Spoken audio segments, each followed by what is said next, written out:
Bismillah, Assalamualaikum warahmatullahi wabarakatuh. La ilaha illallah wa ashhadu anna Muhammadan abduhu wa rasuluh alladzi la nabiyya ba'dah. Allahumma salli wa sallim wa barik ala sayyidina wa maulana Muhammad al-fatih lima ughliq wal khatim lima sabaq nasiril haqqi bil haqq wal hadi ila siratikal mustaqim wa ala alihi wa sahbihi haqqa qadrihi wa miqdarihil azim. Amma ba'd. Faqala Allah ta'ala fil Qur'anil Karim, A'udzu billahi minasy syaithanir rajim, wa anna hadza sirati mustaqiman fattabi'uhu wa la tattabi'us subula fatafarraqa bikum an sabilihi dzalikum wassaqum bihi la'allakum tattaqun. Shadaqallahu adzim. Bapak Ibu sekalian, hidupkan hati kita, pastikan hati kita disyaratkan oleh Nabi menjadi qalbun syakir, hati yang pandai bersyukur. Itu adalah kunci kebahagiaan. Hatinya selalu bersyukur kepada Allah. Bersyukur kepada Allah artinya hatinya nyambung. Di balik pemberian, bahwa yang memberinya adalah Allah yang hakiki. Allah tambah nikmat, tambah mengenal kepada Allah sang pemberi. Itu makna syukur. Bukan larut dengan nikmatnya, lupa diri dengan nikmatnya, gelap hati dengan nikmatnya, gelap pikiran karena tergila-gila dengan nikmatnya. Orang yang pandai bersyukur, di mana hatinya selalu tersambung kepada sang pemberi, sehingga Allah tambah nikmat, kita tambah pandai sujud taat kepada Allah Subhanahu wa ta'ala. Mudah-mudahan majlis ini majlis yang menghidupkan hati kita, qalbun syakir, hati yang syukur. Majlis yang menggerakkan lisan kita menjadi lisanun dzakir, lisannya pandai berzikir kepada Allah. Lisannya basah menyebut dan mengagungkan Allah Subhanahu wa ta'ala. Hadirin wal hadirat rahimakumullah. Seorang ulama ahlul kasbi itu di mana Allah membukakan mata hati sehingga yang menutup mata hati itu diangkat. Penutup dalam ilmu tasawuf disebut hijab, penghalang. Diangkat oleh Allah sehingga terbuka hakikat. Namanya Syekh At-Tayyi rahimahullah. Ditulis dalam kitab Tanwirul Qulub fi Muamalati Alamil Ghaib, penerang hati dalam menjelajahi alam gaib atau alam metafisik. Bagaimana keterangannya? Lau anna thawaba majlisil ilmi badalin nas laqtatalu alaih. Seandainya pahala keutamaan majlis ilmu seperti di pagi hari ini, pada jelas nampak thawabnya, keutamaannya itu rinas kepada semua manusia. Nah, kalau tampak keutamaan majlis zikir, berarti terbuka hatinya terhadap hakikat majlis zikir. Kalau syariat lahiriah majlis zikir ya segini, jumlahnya berapa ratus. Kalau yang tampak hanya zahirnya, tapi kalau yang tampak batinnya, hakikatnya, esensinya atau yang sesungguhnya diperlihatkan kepada manusia, apa efeknya akan terjadi? Laqtatalu alaih, akan berbondong-bondong, nggak cukup berbondong-bondong, berebut nggak cukup berebut, saling membunuh untuk mendapatkan. Ini saling membunuh ya? Berarti kebanyakan manusia tidak ditampakkan hakikat majelis ilmu. Maka bersyukur Bapak Ibu sekalian, di pagi hari ini hakikatnya Allah panggil, Allah gerakan hati kita, Allah ikhlaskan hati kita menyambut panggilan Allah, majelis ilmu dan zikir. Lalu dimudahkan langkah-langkah kita, walaupun tantangannya banyak nggak? Apa tantangannya? Ada tentara Israel itu di depan rumah kita. Awas kalau ikut majelis zikir arba'in batu tulis, awas nyawa hilang. Itu enggak? Itu enggak? Dihalang-halangi oleh pemerintah enggak? Dihalang-halangi oleh penguasa enggak? Dihalang-halangi oleh tetangga enggak? Siapa yang menghalang-halangi? Ibu-ibu, biasa yang paling banyak acara ibu-ibu. Arisan apa lagi? Shopping. Mudah-mudahan arisannya jadi ibadah, shoppingnya ibadah, makannya itulah ajaran Islam. Ajaran Islam itu masuk ke semua ruang kehidupan manusia. Al-Quran menyebutkan ma farratna fil kitab min syai'. Tidak ada yang luput satupun dari ajaran Quran. Makan diajarkan, shopping, belanja diajarkan. Semuanya harus mengikuti aturan Allah dan hati kita bersambung kepada Allah. Bapak Ibu sekalian, malam ada yang neraktir gitu Bapak. Yang neraktir raktor.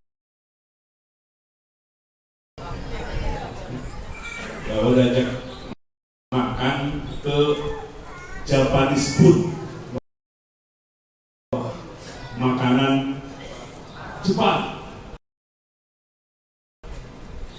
kayak kucing makan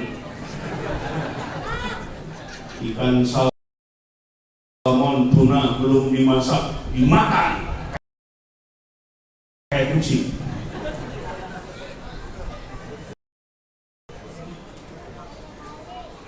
Al-Quran 15 abad yang lalu sudah mengajar luasnya rahmat Allah, urusan makan saja betapa banyak apanya jenisnya, rasanya, itu baru urusan makan. Kalau hati tersambung kepada Allah, apalagi di surga, sempurna, tidak ada mules,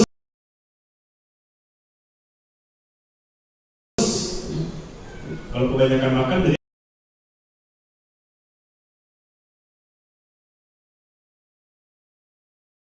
ada yang memberi, tersambung kepada kenikmatan yang abadi yang sempurna yang dijanjikan oleh Allah Subhanahu wa Ta'ala. Tambah pengetahuan, tambah merasakan kenikmatan makanan saja, tambah dekat dengan Allah. Itu diajarkan dalam ajaran tasawuf. Jadi bukan meninggalkan kelezatan dunia, kenikmatan dunia itu untuk kita. Tetapi hati jangan sampai terbuai, hati jangan sampai gelap, hati jangan sampai lalai dari Allah. Bahkan dalam Al-Quran, siapa yang berani-berani mengharamkan apa yang kami halalkan, termasuk pakaian, kendaraan yang kami keluarkan dari muka bumi ini, justru Allah keluarkan hakikatnya, jenis-jenis makanan, pakaian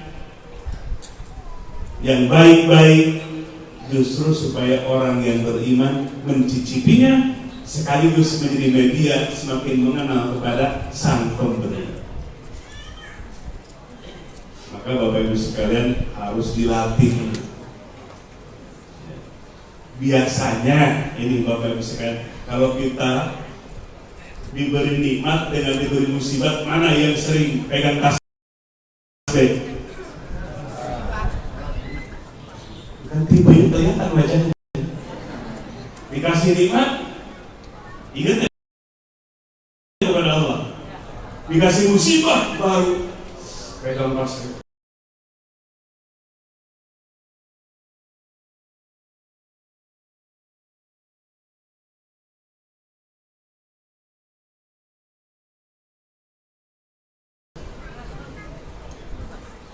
Aduh, saya sedang diuji.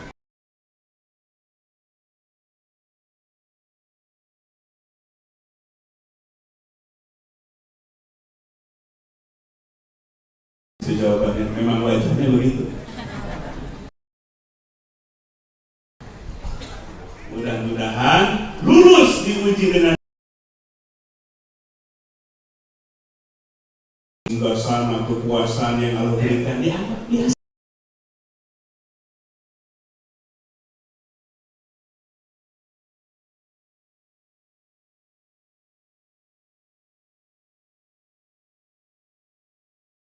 Biasa aja.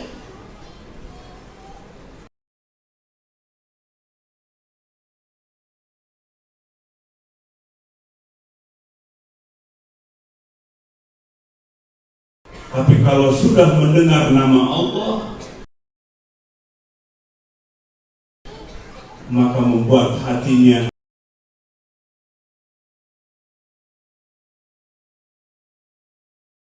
kenapa disebut tahun kesedihan? Ada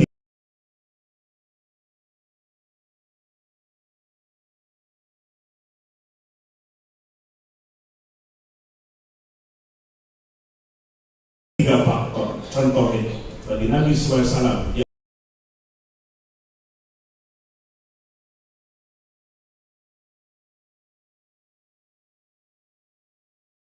sempurna. Ini Amul Huzni, tahun kesedihan. Ada juga sejarah menyebutkan Amul Wufud, ini sebaliknya, di tahun penuh. Sebaliknya, di tahun penuh kemerdekaan, kemenangan. Am artinya tahun, Wufud sekarang daerah Syria atau Suriah mendatangi Madinah, tahun kemenangan setelah Fathu Makkah, Makkah dibebaskan. Kepada Nabi, melihat keadilan Nabi walaupun kepada non Muslim, tapi Nabi malah khawatir di masa itu. Sabda Nabi SAW, yang aku khawatirkan bagi kalian bukan fakir dan miskin. Padahal di masa banyak ghanimah, banyak orang yang masuk Islam, wilayah Islam semakin luas. Yang aku khawatir kepada kalian adalah ketika dunia, fasilitas, jabatan diserahkan kepada kami. Kenapa? Sebab kalau tidak hati-hati bisa berefek dan berdampak negatif, lupa diri, gelap hati dan pikiran. Sebelum menjabat teriak-teriak anti korupsi atau korupsi, sudah menjabat undang-undangnya mau direvisi. Ini contoh Bapak Ibu sekalian. Maka berhati-hati bagaimana supaya hati kita tidak terdampak oleh kehidupan dunia. Bagaimana hati kita tetap bersama Allah. Itulah kunci dari ilmu tasawuf. Walaupun diberikan jabatan yang tinggi, kekuasaan yang luas, harta yang berlimpah, fasilitas yang banyak, tidak membuat hatinya gelap. bahkan hatinya semakin tersambung kepada Allah. Pandai bersyukur kepada ya Allah, baru segini saja kenikmatan dunia yang terbatas, yang secuil, mataun qalil, firman Allah, kenikmatan sedikit, betapa nikmatnya luar biasa, apalagi kenikmatan yang sempurna. Jadi semakin mengingat Allah, semakin mendambakan akhirat.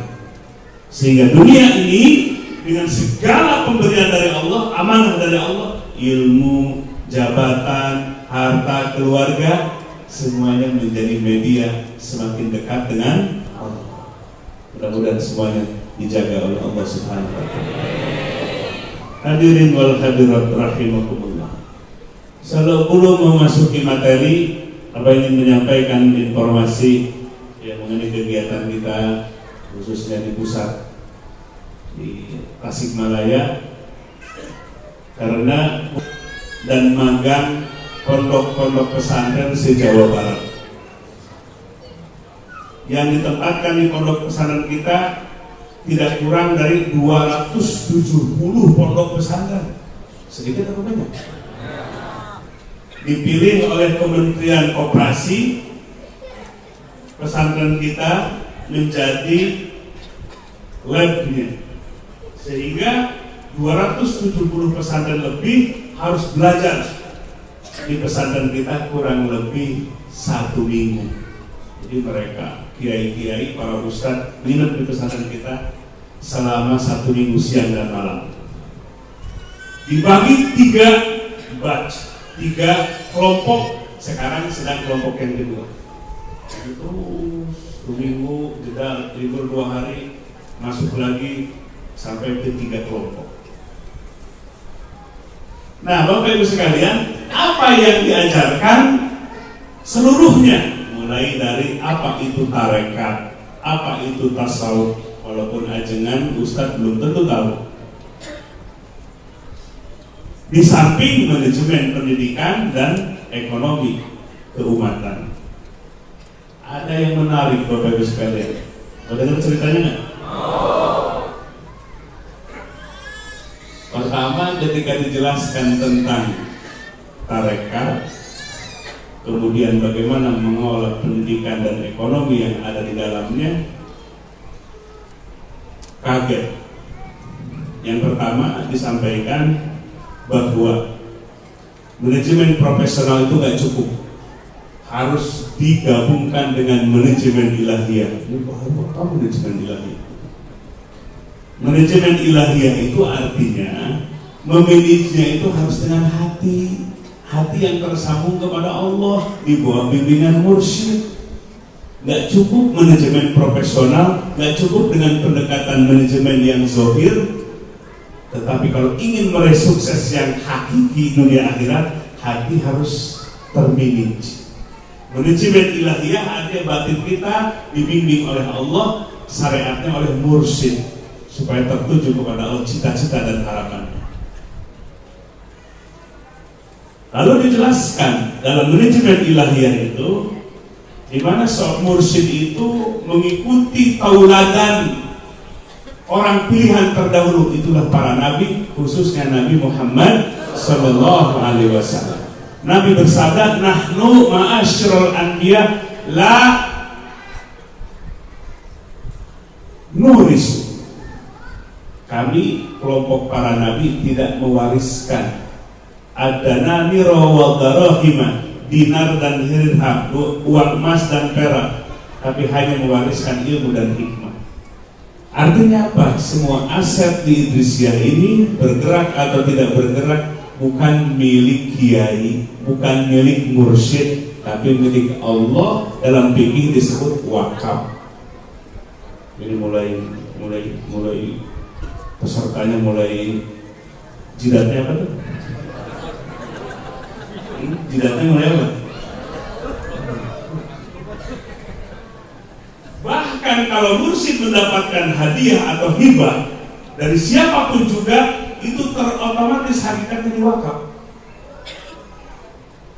Contoh, guru kita terdahulu dapat 7 hektar di mana tuh, di Lampung, itu otomatis jadi wakaf. Jadi bukan wakaf dari pribadi, yang pribadi malah jadi wakaf. Itu ajaran Rasulullah SAW bagi para nabi dan yang melanjutkannya. Lalu yang kedua, mursyid Idrisiyah sebagai pimpinan tidak menerima dari keuntungan unit-unit usaha. Mau jidatnya perlu lagi.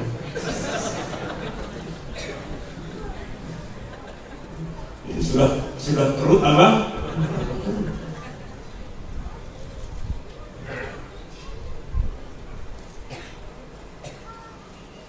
Mursyid itu sudah makomnya mutajarrid, kehakikat kepada Allah.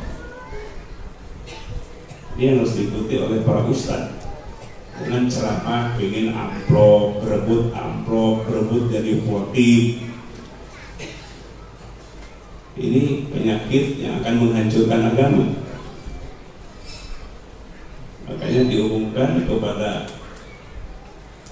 yang berurusan dengan dakwah-dakwah keluar, Mursyid Idrisiyah nggak menerima amplop. Kalau mau ikut wakaf infak, ada lembaga namanya Agnia Care, itu jelas peruntukannya di situ. Alhamdulillah Bapak Ibu sekalian, mereka yang mengundang mendonasikan infaknya lewat lembaga, bukan kepada pribadi. Malah Bapak Ibu sekalian, mungkin kalau pribadi paling ngasih 5 juta, ke lembaga bisa ngasih 30 juta. Nah, kita belajar ittabi'u man la yas'alukum ajro, ikuti orang yang tidak meminta imbalan dalam berdakwahnya, untuk mengajarkan kepada para ustadz ini. Siap? Karena Allah tidak akan menyia-nyiakan. Jadi dijelaskan keuntungan tambak udang 30 hektar, minimarket ada 10, unit-unit usaha kuliner dan yang lain-lainnya. Bahkan kita disiapkan ekspor dari udang kita, dibantu oleh BI pusat. Alhamdulillah Bapak Ibu sekalian, itu semua adalah amanah dari Allah. Bagaimana supaya berkembang? Yang kaya biar agama saja, yang kaya biar wakaf aja untuk kepentingan agama yang sebesar-besarnya. Guru dijamin oleh Allah, para ustadz dijamin oleh Allah, para tenaga pengajar dijamin hakikatnya oleh Allah. Tambah lagi yang ketiga, kerungnya nambah lagi, jidatnya. Kepemimpinan di Idrisiyah itu tidak kepada anak, tidak kepada keluarganya, tidak lewat musyawarah, tapi nunggu ketetapan dari rohani Rasulullah SAW. Di situ udah tadinya jidatnya kerut, sudah geleng-geleng kepala. Sebab pesantren, sebab dalam kepemimpinan Islam itu bukan seperti dinasti, bukan seperti kerajaan. Kalau kerajaan kayak di Saudi Arabia ke pinggir, ke adik. Sekarang dirubah oleh Raja Salman, pingin ke anak, karena adiknya sudah tua-tua. Nanti pas nanti jadi presiden, jadi raja, udah sangat tua, makanya dirubah oleh Raja Salman, kerajaan Saudi Arabia, ke anak.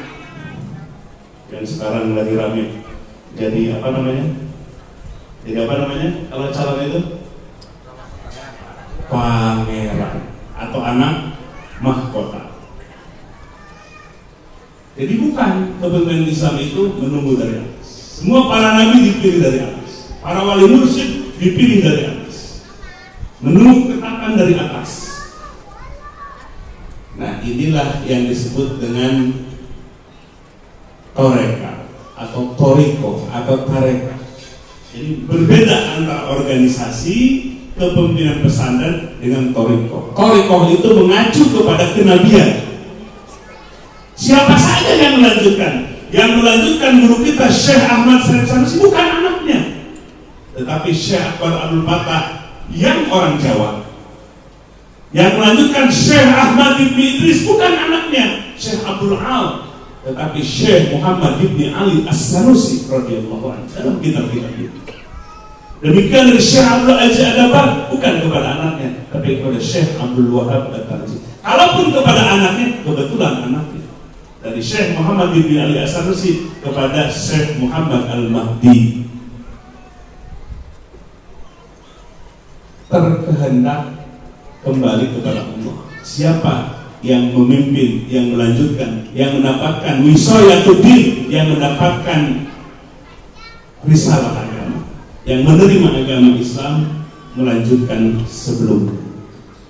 Nah, ini Bapak Ibu sekalian yang disebut dengan manajemen ilahiyah. Maka belajar semua yang ada di dalam manajemen ini lillah karena Allah. Kalau karena Allah itu hampang, ringan, enteng menjalaninya. Yang paling berat itu kalau sudah kepentingan nafsu yang mendominasi menjadi berat. Maka kita semua belajar lillah karena Allah. La ilaha illallah Muhammadur Rasulullah fi kulli lamhatin wa nafasin adada ma wasi'ahu. Nah, Bapak Ibu sekalian, ada satu lagi ceritanya. Ya, ceritanya pingin yang aneh kan? Sekarang ceritanya yang aneh. Nah, ada peserta ustadz itu kurang konsentrasi. Harusnya jam 5 selesai, jam 4 udah pulang ke pondokan. Kebetulan mondoknya itu milik yang di mana? Yang di luar pesantren. Karena masih ada sebagian kiainya, ustadznya itu ahli hisab. Apa ahli hisab itu? Menghisab tembakau. Jadi dipersilahkan mondoknya di mana? Yang pondokan di luar, tidak di dalam pesantren. Kalau dalam pesantren, wayahnya no smoking. Tidak boleh merokok 24 jam. Kalau mau merokok, jadi dipersilahkan di luar area. Kenapa? Karena inilah area pendidikan, sedang mendidik. Ya, kalau gurunya kencing berdiri, lari, santrinya kencing terbirit-birit. Kalau kiainya rokoknya satu bungkus, santrinya satu apa? Nggak ngerti apa? Slop itu segede gimana? Kuper loh kan. Nah, harus jadi contoh wilayah pendidikan. Alhamdulillah dari Kementerian Kesehatan datang takjub dengan pendidikan pesantren kita dari tahun 32 sudah melarang merokok. Bukan kemarin sore, tahun 32 dicek semua minimarket kita yang dikelola kita tidak menjual satu batang pun rokok. Dibuktikan komitmen karena akan merusak tubuh manusia.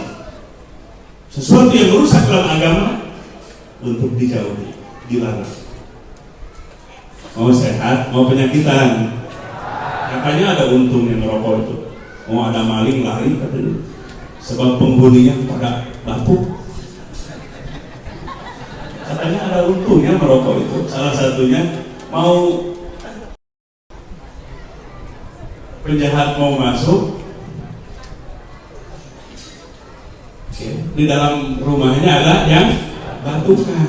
Wah, belum tidur nggak jadi mandi. Itu mah apa? Itu masih pintas saja. Biar gak ngantuk. La ilaha illallah Muhammadur Rasulullah fi kulli lamhatin wa nafasin adada ma wasi'ahu. Tim dari Menteri Kesehatan verifikator kaget. Tolong minta katanya dalilnya, dikasih bukunya. Wah, ternyata berdalil. Jelas ada argumentasinya pelarangan itu.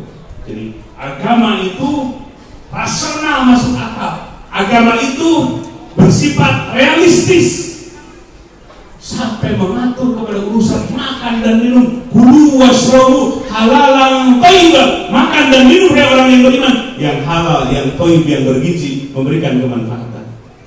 Islam itu hebat ajarannya, universal, komprehensif, masuk kepada semua kehidupan, makan, minum, tidur, dibimbingkan lewat ajaran Islam. Hebatnya ajaran Islam. Sempurna nggak? Sempurna. Jadi tidak dipisah-pisahkan antara kehidupan dunia dengan ibadah. Jangan sampai dilarang rokok itu karena kesehatan, kalau menurut agama enggak. Berarti agama nggak memasuki urusan kehidupan kalau begitu. Itu pemahaman yang tidak tepat. Agama kita masuk membimbing kepada semua aspek kehidupan, bahkan hal-hal terkecil. Itulah hebatnya ajaran Islam. Maka kita bersyukur kepada Allah Subhanahu wa Ta'ala, Islam telah dihadirkan kepada kita sehingga kita belajar ridho untuk mengikuti bimbingannya. Ridho semua? Ridho dengan ajaran Islam? Pasti bahagia dunia akhirat. Hadirin wal hadirat rahimakumullah. Lanjutkan jangan? Sudah selesai belum tadi ceritanya? Ceritanya ada peserta yang kurang fokus. Lagi megang HP, bukan tas megang HP. Itu HP-nya dilemparin tuh Pak, oleh orang yang nggak kelihatan, oleh makhluk yang nggak kelihatan. Siapa kira-kira itu? Malaikat apa jin? Malaikat mah nggak bakalan zalim, itu jin kafir namanya. Tuh pada terbirit-birit lari keluar, HP lagi dimainkan, tiba-tiba cung, dan lemparin keluar. Coba Bapak Ibu sekalian, masa Ustaz masa kiai kalah sama jin murahan? Jadi muhasabah, introspeksi. Kenapa kekuatan batinnya lemah? Karena jinah itu hatinya alhamdulillah itu. Ya, walaupun bisa baca kitab gundul, mau jabrik, nggak peduli itu si setan. Dilihat hatinya, nyambung nggak kepada Allah, ada yang membimbing nggak, bersinar nggak hatinya. Kita baca Hafidhah Nabawiyah,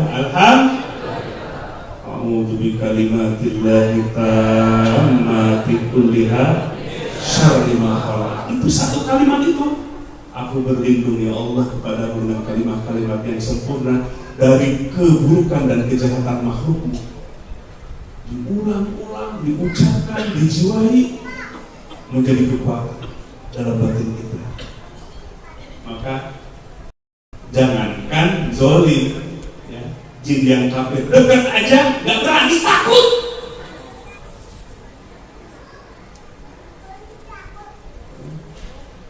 Kalau sekarang Ustaz takut sama jin gimana? Apalagi santrinya nanti. Ya, alhamdulillah dengan talqin, zikir, ijazah, wirid, tersambung kepada Allah lewat bimbingan mursyid, maka insya Allah Allah jaga dari segala keburukan dan kejahatan, baik makhluk yang zahir maupun makhluk yang batin. Terasa nggak?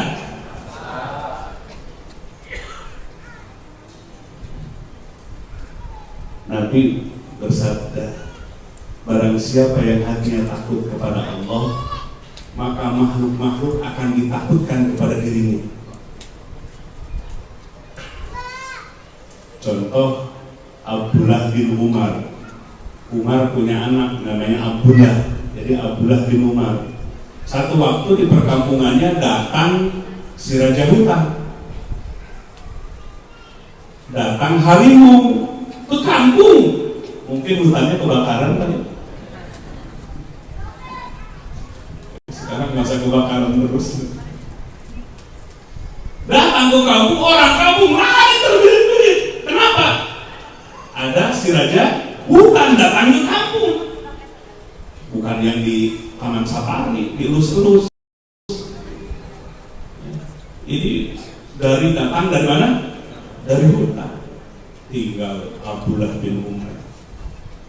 dia yakin kepada sabda Nabi, barang siapa yang takut kepada Allah sehingga tidak berani berbuat maksiat, takut kepada Allah, khauf, jiwanya ada satu yang disebut dengan makom khauf, takut kepada Allah, maka Allah berikan rasa takut kepada orang itu.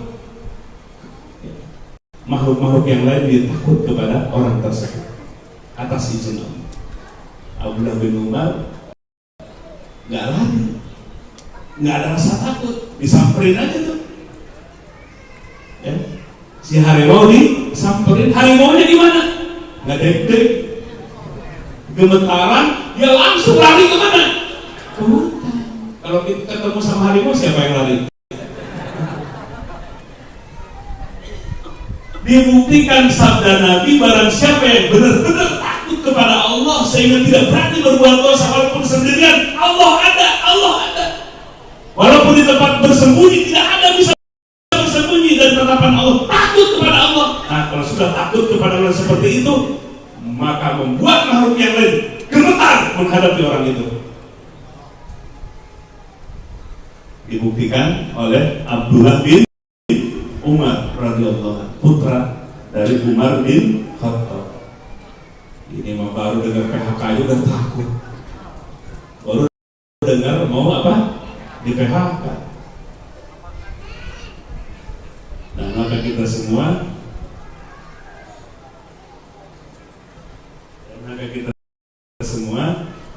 tumbuhkan rasa takut kepada Allah, membuat makhluk yang lain menjadi takut kepada kita atas izin Allah. Awas, jangan coba-coba ngamalin hadis ini. Nah, jangan coba-coba, kepala habis nanti diterkam.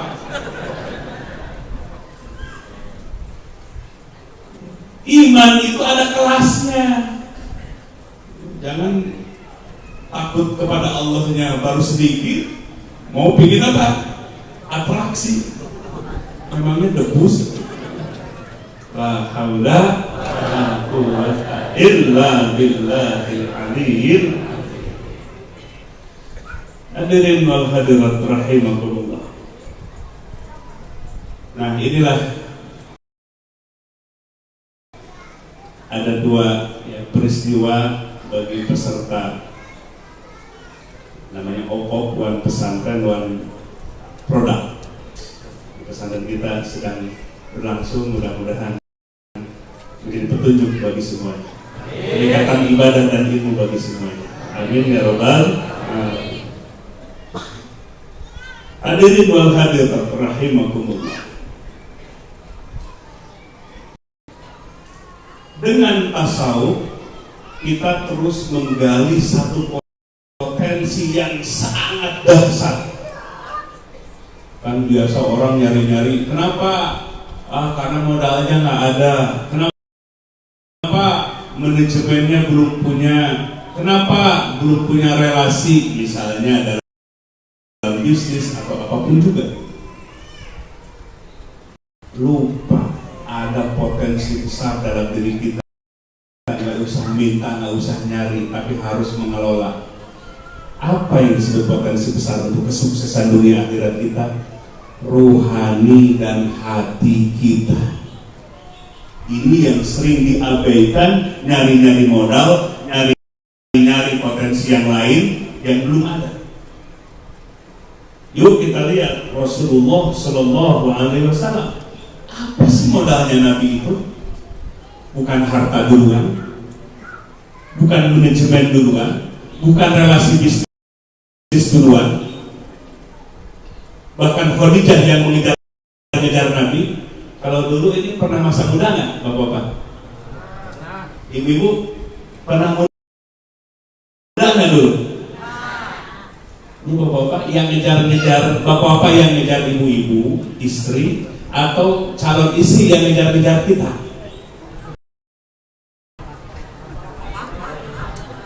Lihat wajahnya, Pak.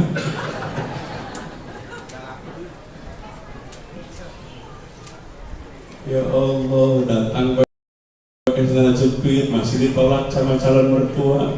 Minjem motor tetangga, masih ditolak sebab ketahuan. segala upaya dijalankan masih aja ditolak. Apa nih yang salah? Kok Nabi malah dikejar-kejar oleh Khadijah? Para tokoh di Mekah ngejar-ngejar Khadijah, termasuk Abu Jahal. Tapi dibalik malah Khadijah yang ngejar-ngejar Nabi. Janda kaya mengejar-ngejar Nabi. Apa ini? Apa modal yang dimiliki Nabi? Apa yang digali oleh Nabi? Mau tahu rahasianya nggak? Oh, cuma dia ingin nikah lagi.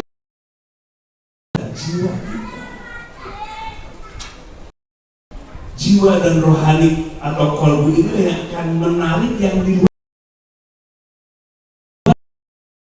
diri kita. Diapain? Harus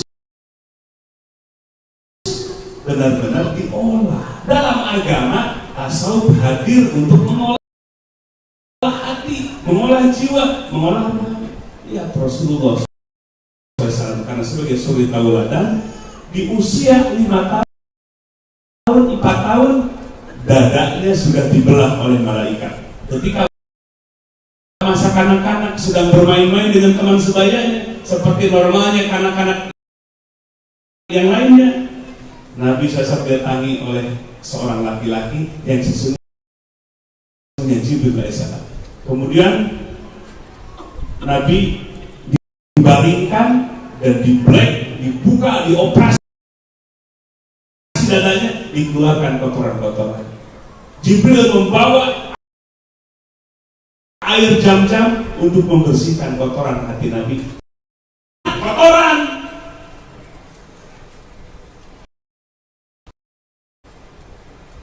Jadi ada hukum tarik menarik.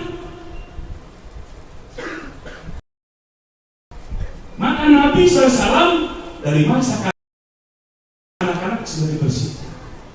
Makanya tumbuh jujur, asidku jujur, amanah terpercaya.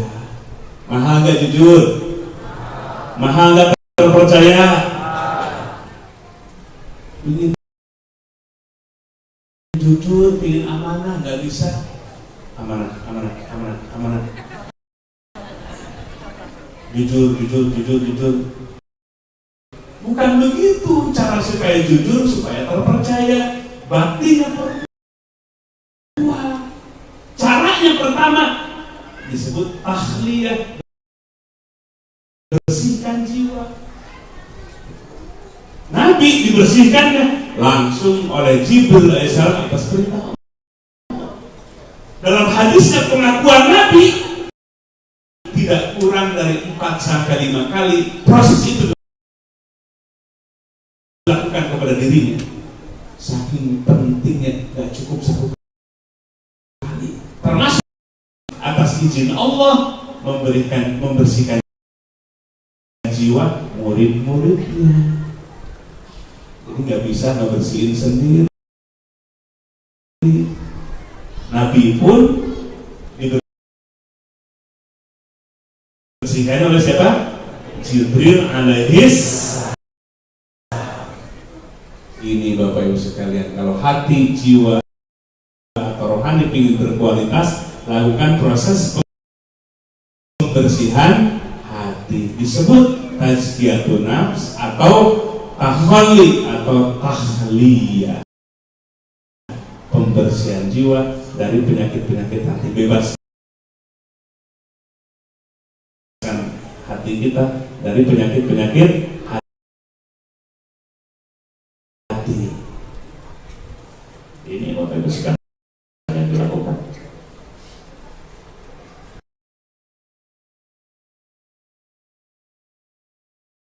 Barang langka atau banyak? Kalau yang menguasai pengetahuan, skill banyak. Universitas melahirkan sarjana-sarjana, tapi yang melahirkan jiwa yang jujur, yang terpercaya. Nah, ini disebut thariqah, dengan ilmunya tasawuf, pelatihannya riyadhah namanya. Seperti di pagi hari ini tahajud, disiplinkan diri sudah bangun sepertiga malam, tahajud tutup dengan witir, sholat subuh berjamaah terus wirid sampai waktu syuruk. Itu untuk menanamkan sekaligus membersihkan jiwa dan menanamkan kebaikan.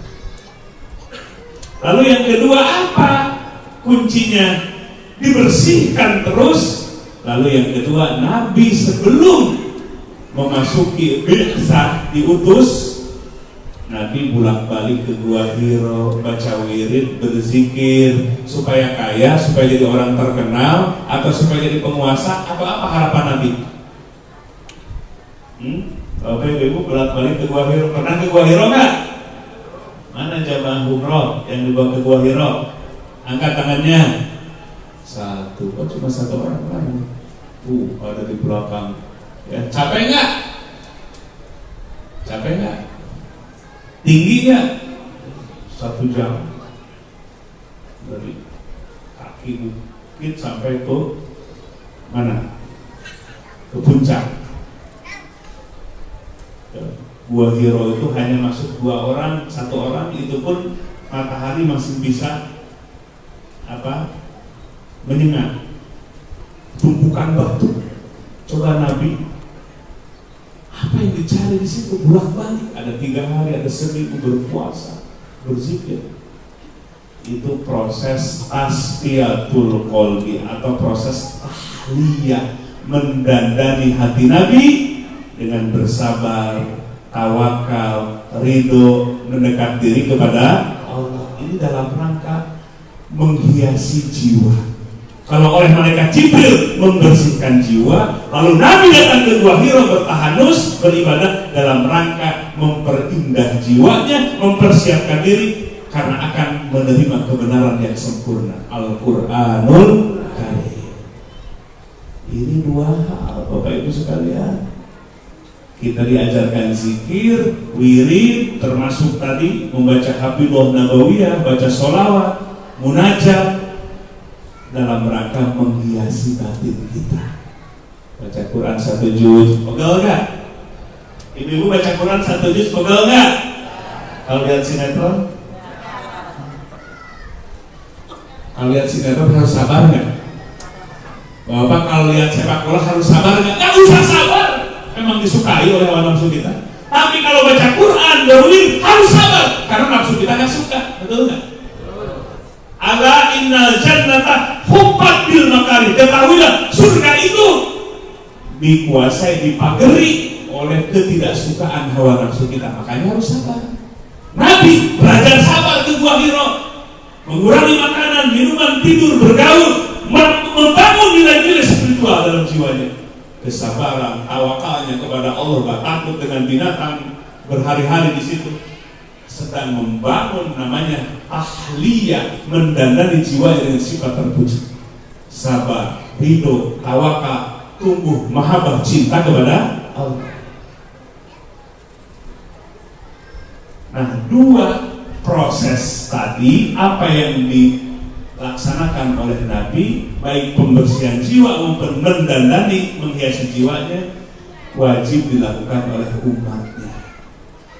Maka dalam tasawuf diajarkan itu bagaimana supaya semakin bersih jiwa kita, kita kenali penyakit-penyakit hati kita, terus kita bersihkan, kita jauhkan, kemudian dandani jiwa kita dengan sifat-sifat yang terpuji, termasuk kesabaran di majelis ilmu, kesabaran di majelis zikir, sabar dalam menjalankan perintah bimbingan mursyid. Itu untuk 2 proses itu supaya berlangsung.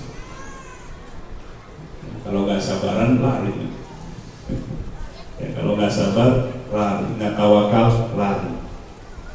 La ilaha illallah Muhammadur Rasulullah fi kulli lamhatin wa nafasin adada ma wasi'ahu.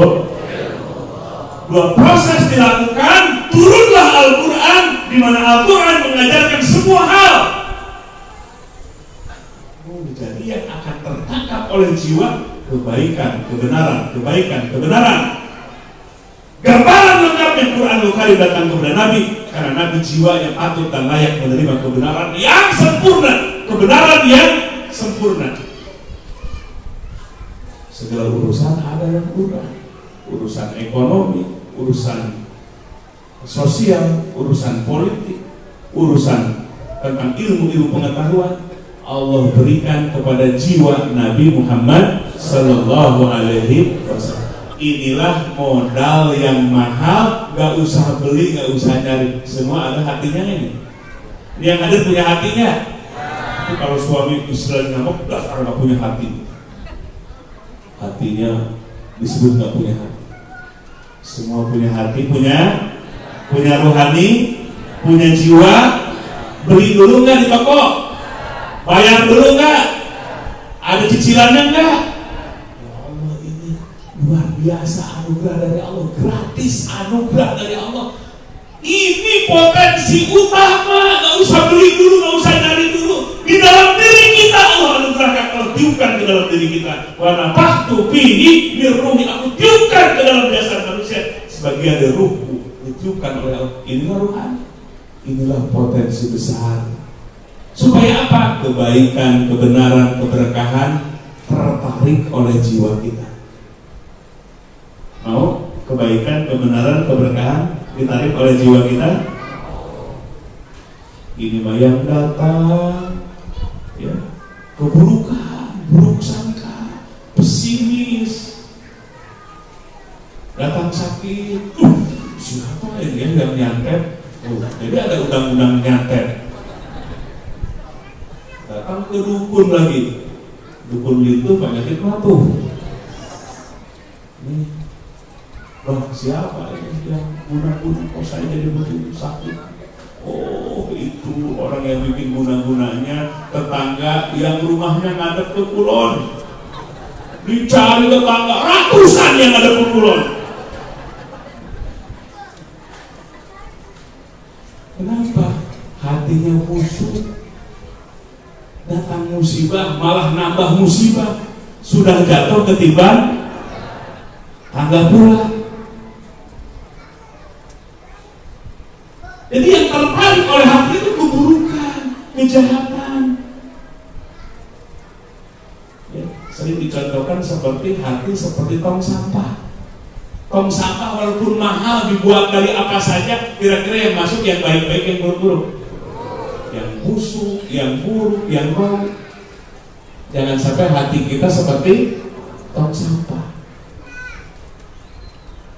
Walaupun gelas murah, beli Tanah Abang cuma 5.000, gelasnya bersih, pasti yang datang ke gelas itu apa? Air yang bersih. Begitulah gambaran hati. Kemana saja datang kebaikan, ketemu sama siapa saja, bahkan ketemu sama penjahat aja jadi kebaikan. Mau dengar ceritanya nggak? Mau dengar nggak? Ya, pakai bensin dulu.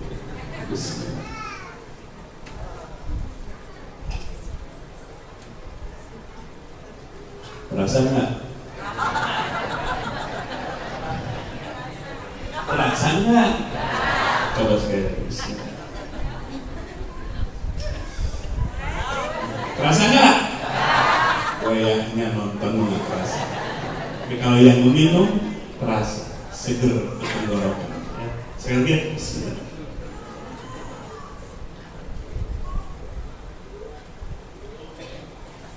Nah, Bapak Ibu sekalian, ada satu kisah tadi. Guru kita yang bernama Syekh Abdul Qadir Jailani radhiyallahu anhu. Kenal semua? Itu salah satu mursyid dari silsilah tarekat Diriyah yang panjang, yang kubro, yang besar.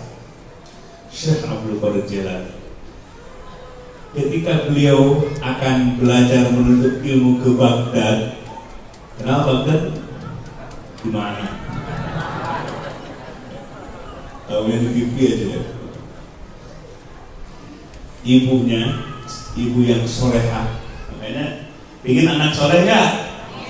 Ibu-ibu pingin punya anak soleh? Kitanya belajar solehahnya.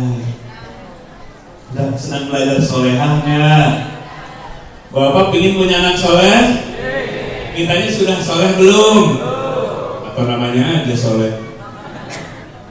Lihat, ibu yang solehah ingin mencetak anak yang soleh bahkan jadi wali Allah.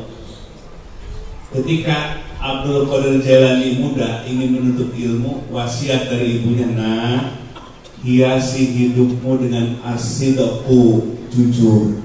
Hiasi hidupmu dengan as-sidqu, jujur. Itu Syekh Abdul Qadir Jailani, calon mursyid, calon ulama terniannya. Lalu ibunya memberikan modal untuk menuntut ilmu 40 dirham. Besar apa kecil? Dirham itu uang koin emas, bukan lembaran kita. Dirham itu uang emas murni sebanyak 40, banyak sekali. Sebab pesantrennya nggak seperti anak-anak kita. Baru pesantren seminggu, bapaknya ibunya udah apa? Pengen nengok lagi, bahkan sempat nengok, sempat tidur bareng tuh. Gasnya ibu-ibunya itu. Udah baru ditengok sehari, udah nelfon lagi ke pengasuhan. Anakku gimana? Ingin video call. Atau lagi konsen belajar tuh, ingat ke rumah lagi, ingat di rumah gua ada TV, bebas makan. Jadi gak betah-betah santrinya. Kalau dulu sekali keluar dari rumah, gak bakalan pulang lagi sebelum jadi kiai. Makanya dikasih 40 dinar. Orang tua santri jangan sering nengok ya, kecuali ngaji arba'in boleh.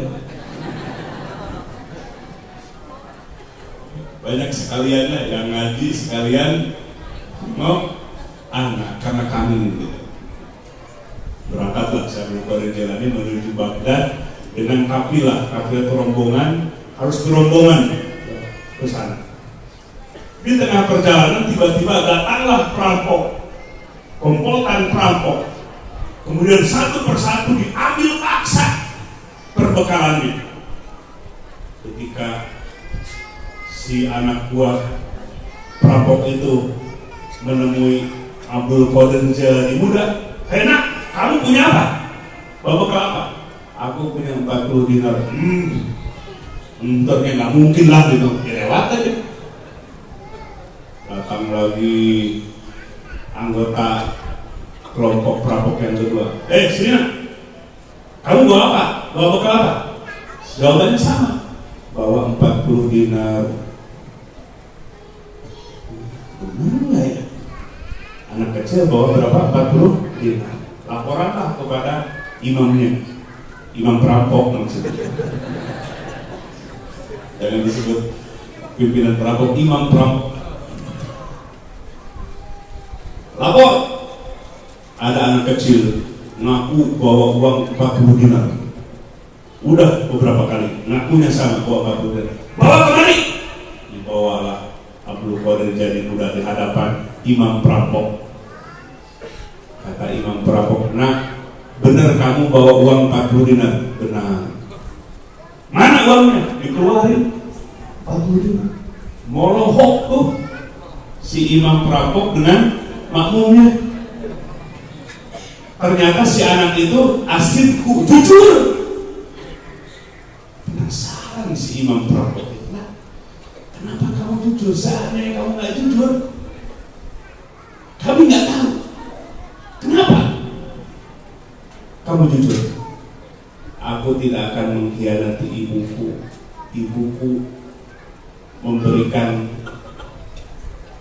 wasiat kepadaku, hiasilah hidup dengan asidku dan jujur."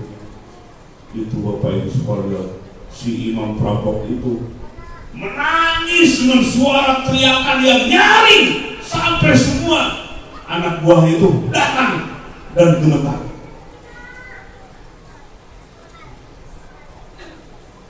Menangis, lalu dia mengatakan, "Betapa malunya aku dengan anak kecil ini yang sudah jujur berjanji kepada ibunya. Kenapa aku tidak jujur kepada Allah yang menciptakan?"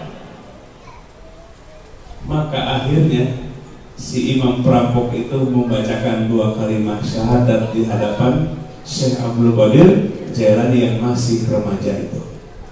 Bertobat semua, menyuruh kepada anak buahnya supaya tobat, kembali kepada jalan Allah. Maka si perampok semuanya berikrar untuk membacakan 2 kalimat syahadat, bertobat dan tidak akan mengulangi kembali sampai Syaikhul Qadir Jilani dihantarkan oleh perampok yang tobat tersebut.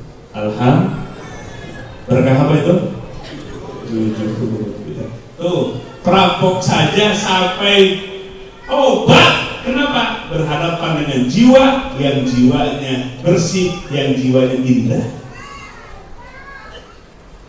Tapi jiwa yang kotor berhadapan dengan ulama saja kotor aja, buruk sangka.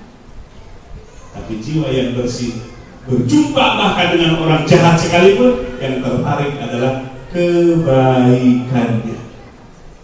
Ini Bapak Ibu sekalian, kita belajar jiwa yang bersih, jiwa yang terlatih, jiwa yang didandani dengan kebaikan-kebaikan, maka akan terjadi perubahan di lingkungan kita. Mau berubah lingkungan kita? Mulai dari diri kita sendiri ada potensi besar jiwa rohani, kolbu atau hati kita semua. La ilaha illallah Muhammadur Rasulullah fi kulli lamhatin wa nafasin adada ma wasi'ahu. Ini Bapak Ibu sekalian, jadi potensi anugerah Allah yang besar nggak usah dicari dulu, sudah ada dalam diri kita anugerah dari Allah. Jangan sampai kita tidak bisa memberdayakannya potensi mahal itu. Jangan sampai ibarat orang yang gaptek, apa gaptek itu? Gagap teknologi, dikasih smartphone, handphone yang canggih, yang mahal, bisanya cuma SMS sama telepon doang. Rugi nggak? Hati kita lebih hebat dari smartphone. Bahkan bisa musyahadah hati kita menyaksikan sifat-sifat Allah yang sempurna. Bahkan lebih tinggi lagi hati kita bisa makrifat kepada Allah, menarik kebaikan, merubah tatanan kehidupan seperti Nabi jahiliyah menjadi terang benderang. Kenapa? Karena hatinya diolah. Tadi diawali oleh malaikat Jibril, kemudian Nabi bertahalus di Gua Hira. Hati kita lebih canggih daripada smartphone. Tapi kalau dibiarkan, nggak punya mursyid, tidak ada thariqahnya, tidak ada yang membimbingnya, persis seperti smartphone yang canggih di tangan seseorang yang gagap teknologi. Akhirnya hatinya menjadi hati yang mati. Hatinya menjadi hati yang keras, bahkan disebut orang nggak punya hati. Gimana nggak punya hati, Bapak Ibu sekalian? Ada yang membunuh suami, ada yang membunuh anak, bahkan anak kandung yang baru lahir dimasukkan ke tong sampah. Punya hati nggak? Kenapa? Hatinya walaupun canggih, walaupun hebat, nggak diolah. Bapak Ibu sekalian, kalau hati kita diolah, selalu dibersihkan, didandani dengan sifat-sifat terpuji, sabar, tawakal, ridho, cinta kepada Allah, maka akan mengalahkan para malaikat. Bapak Ibu sekalian, martabatnya akan kalah dengan manusia. Imam Ali karamallahu wajhah menyampaikan, rukibal al-hayawan minasyahawat. Binatang diciptakan dari syahwat. Makanya kalau binatang itu ya hardolin saja, betul nggak? Ada nggak binatang yang ingin belajar? Nggak ada. Kenapa? Rukibal hayawan bisyahwat. Allah ciptakan hewan itu hanya dengan syahwat, instingnya saja. Selesai kenyang ya udah, nggak mikirin lagi masa depan. Ada ayam mikirin generasinya ke depan. Pakai bata amat itu. Ayah, kenapa kamu nolong? Ibu mikir generasi biar canggih. Ya udah selesai. Kalau sore dia sudah kenyang, ya udah tinggal beli pohon, selesai sampai pagi. Pagi nyari lagi. Kedua, rukibal malaku minal akil. Allah ciptakan malaikat dengan cahaya berupa akal. Duna syahwatin, tidak diberi syahwat. Kalau malaikat diciptakannya itu nggak punya syahwat, nggak punya keinginan sendiri, diberi akal, diberi cahaya, patuh saja kepada Allah, tidak pernah mengingkarinya karena nggak diberi syahwat. Ya mungkin ada malaikat, kenapa malaikat diam? Lagi males nih. Ada malaikat males kan? Kalau kita mah ada karena punya syahwat. Nah, itu tipe malaikat. Tadi tipe binatang. Sekarang bagaimana tipe manusia? Rukibal insan min kilaihima. Manusia diciptakan, didesain oleh Allah dari dua-duanya. Diberi akal sekaligus diberi syahwat. Ketika akalnya, ketika hatinya mendominasi, wah, lebih hebat daripada malaikat. Ketika akalnya diberdayakan, hatinya dihidupkan, lebih hebat daripada malaikat. Ini keunggulan manusia. Maka terletak dari bagaimana memberdayakan akal dan hati dan menundukkan syahwat kita. Lebih hebat dari malaikat. Paman sama akluhu pakana fauqal malak. Apabila akal dan hatinya di atas menundukkan hawa nafsunya, manusia martabatnya lebih hebat daripada para malaikat. Tapi sebaliknya, idza samat syahwatuhu akana dunal hayawan. Kalau manusia akal dan hatinya kalah dengan nafsunya, lebih rendah daripada binatang. Coba Bapak Ibu sekalian, kalau manusia yang sedang menguasai nafsunya, akal, ilmu dan hatinya gelap, kalah dengan nafsunya, maka lebih rendah, lebih hina daripada binatang. Membunuh anak, membunuh suami, ada gara-gara 5.000 membunuh orang. Bahkan kalau binatang sebuas-buasnya, ya, di gurun Sahara, di Afrika, sebuas-buasnya harimau, paling sehari makan berapa kambing? Sebuas-buasnya harimau paling sehari makan kambing 100 apa satu aja udah satu keluarganya. Tapi manusia kalau sudah akal dan hatinya kalah dengan syahwatnya karena jabatan, karena kekuasaan, popularitas, ketika itu sedang menguasai dirinya, bukan satu orang lagi yang mati, bisa ratusan ribuan orang mati. Terjadi peperangan besar. Gara-gara apa? Manusia akal dan hatinya tunduk dengan syahwat. Peperangan bunuh satu orang, 2 orang atau ribuan, bahkan jutaan. Di Suriah, di Yaman.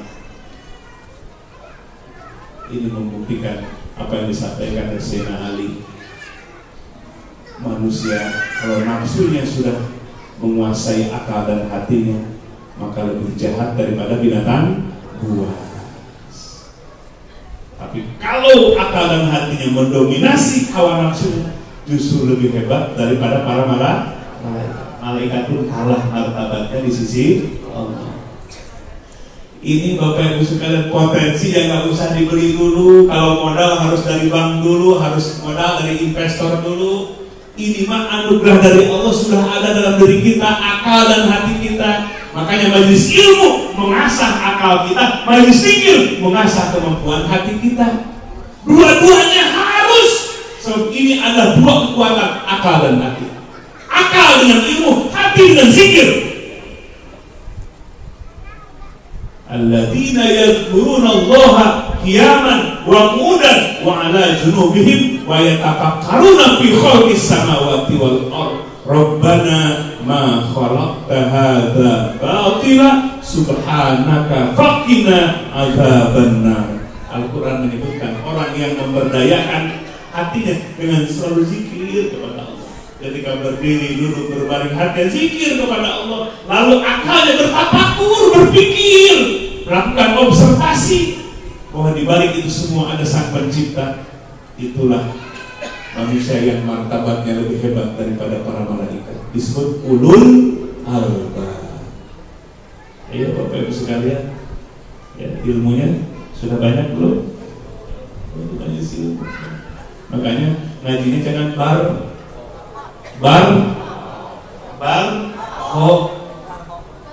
ngajinya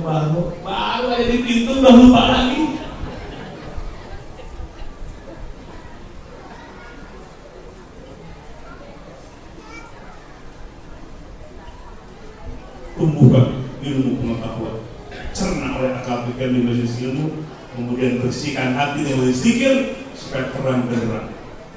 Maka Bapak Ibu sekalian, kalau hati terang benderang, maka menjadi jelas langkah-langkah kita. Kenapa kita sering pusing, bingung, gelisah, resah?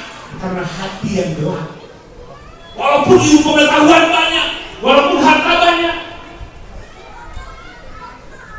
modal besar, tapi kalau hati gelap, tidak zikir kepada Allah, maka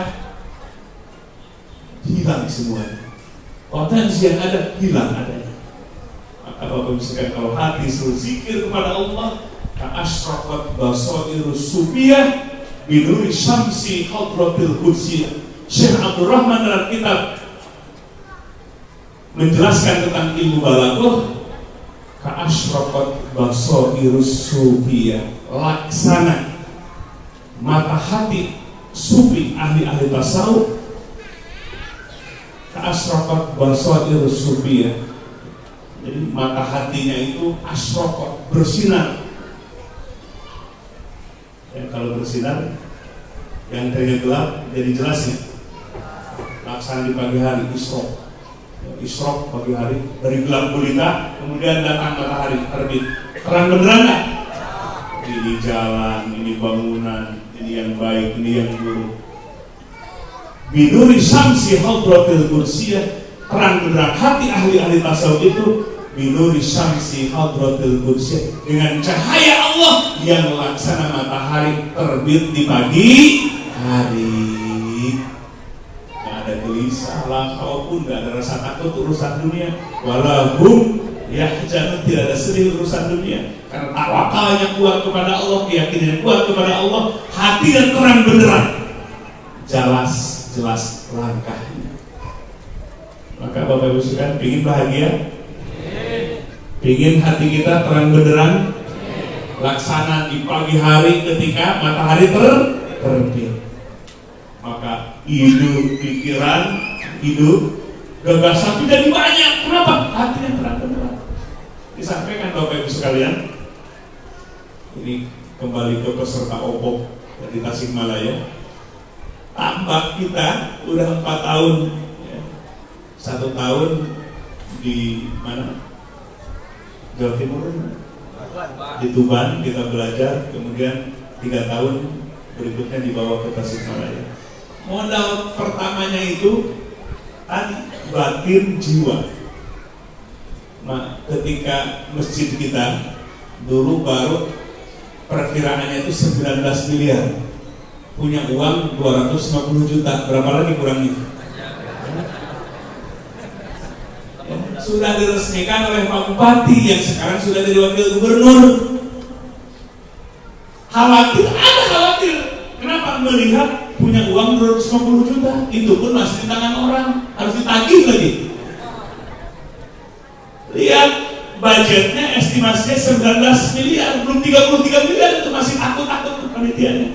Ini yang murah aja katanya, ini yang murah, ini yang 19 miliar.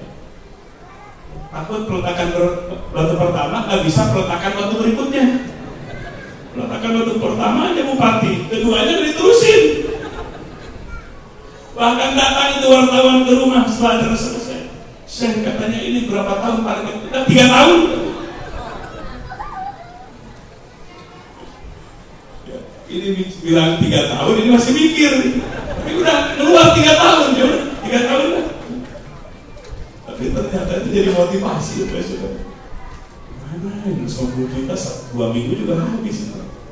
Akhirnya Bapak Ibu sekalian, panitia bikin proposal untuk kemana-mana. Itu lah kedutaan habis 1 rupiah ada yang turun. Proposalnya segini. Semua kedutaan di dunia ada di situ. Segini tanda tangan. 1 rupiah pun, 1 proposal pun nggak ada yang cair. Nah, kondisi ketika di situ tanggung jawab semakin besar. Akhirnya waktu tidur tuh di siang hari sebelum zuhur, datang Syekh Muhammad Daudah. Nampak aja, suruh nampak. Kemudian cari informasi, beranikan nambah. Berapa uangnya? Modal cuma 50 juta. Tapi punya jiwa yang kuat, yakin kepada Allah setelah dimimpikan itu. Dari 50 juta itu sekarang sudah asetnya 6 miliar. Tanahnya sudah kurang lebih 30 hektar di 2 tempat di Cibatu Alhamdulillah. Bahkan sekarang oleh BI didorong untuk ekspor. Dari Jepang sudah datang uang dulu, manajemen dulu, SDM dulu, apa dulu? Hati, jiwa yang baik akan menarik modal, menarik investor, menarik kebaikan, menarik panen yang bagus, relasi yang baik, pemasaran yang baik dari hati.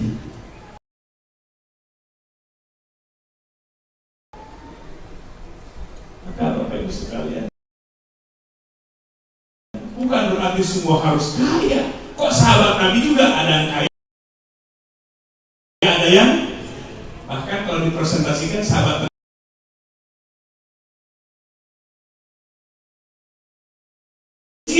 maka sholat 5 waktu tidak akan hidup di masa Rasulullah di Madinah, karena ada banyak yang miskin, yang sedikit bekerjanya karena modalnya kecil, kemampuannya sedikit, jadi masjid jadi ramai. Tapi kalau fakirnya